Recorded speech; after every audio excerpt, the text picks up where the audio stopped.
Imagine you're flying peacefully through the Nevada sky when suddenly your pilot husband collapses beside you. You have zero flight training, zero experience, and you're now the only thing standing between life and death. This is the incredible true story of Yvonne Kinane-Wells and her husband, Eliot Alper. Eliot Alper was an experienced pilot who loved taking his wife Yvonne on scenic flights across California and Nevada.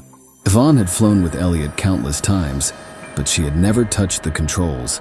On this particular flight from Nevada to California, everything seemed normal as they cruised at 5,000 feet. Then, without warning, Eliot suddenly slumped forward in his seat. Yvonne immediately knew something was terribly wrong. Her husband was experiencing a severe medical emergency. The plane began to drift off course as Eliot became unresponsive. With no flight training whatsoever, Yvonne faced an impossible choice: panic or somehow take control.